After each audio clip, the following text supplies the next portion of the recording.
Welcome back, everybody. A bright spot for the commercial real estate industry is the growth in data center spending. It's helping offset headwinds from things like rising construction costs. Joining us right now is Christian Ulbrich. He is CEO of JLL. That's a global commercial real estate firm. And Christian, thank you very much for coming in. Thank you for having me. Let's talk a little bit about this, because real estate has been a difficult business for some. The S&P Real Estate Index over the last year is flat, but your stock has been up 29% over that time. What are you doing differently? What are you involved in that others aren't? Well, we are a service provider, and we are servicing the largest corporates in the US, and most of them have been incredibly successful. And with their success, we are able to grow market share. What's very interesting is that you do play a big role in the data center space. I think you have more than 340 data centers that you manage around the globe, but you don't build them, you don't own them. Explain how your model works. Well, we manage them. We do the facility management of those data centers, and we help to project management when they are being constructed, and we help to design them. But you're right, we don't own them. We help to raise the capital for them, but capital is not the constraint. As you know, the constraint around data center is power. Yeah. Where are you building these days? Where does it look like a good place? Because there's also some local communities that are pushing back and saying we don't want data centers in our backyard. Yeah, I mean, you need land, you need power, and you need water. Those are the three big topics, and so you literally have to look where you can get that without those constraints that the neighborhood is getting very upset.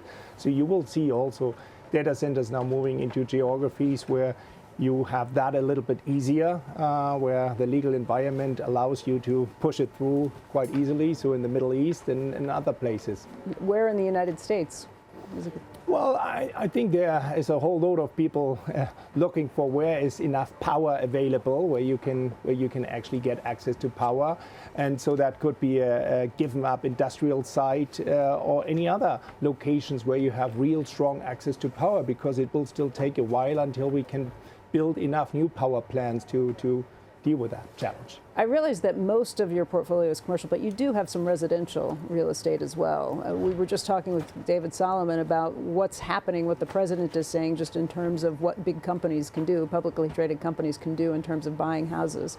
Will that have any impact on what you do? I don't think so. When you look at what institutional investors did in the single family rental, I think, if I'm right, it was about 1.2% last year what they accounted for in new buys, and they own roughly about 3%. I don't think it will have a meaningful impact on the market, and it certainly will not have a meaningful impact on our business. What about the question of affordability? That's something everybody is trying to resolve. You've made some comments on it in terms of what Mamdani has proposed in New York City as well, the new mayor there. What is the right way to get at the question of affordability for housing? Well, first and foremost, this is an issue all around the world. This is not a US issue. We have the trouble that the kind of the lower end of the society is increasingly struggling to pay the rent or to get into the housing market. There is no easy answer to it. You can try to kind of provide more cheap land, but the construction costs have gone up really high. And then very often the issue is that they don't have enough equity to just start off and get some debt because they can't deliver the equity piece. And that's where government can step in and help on the equity side with guarantees. All right.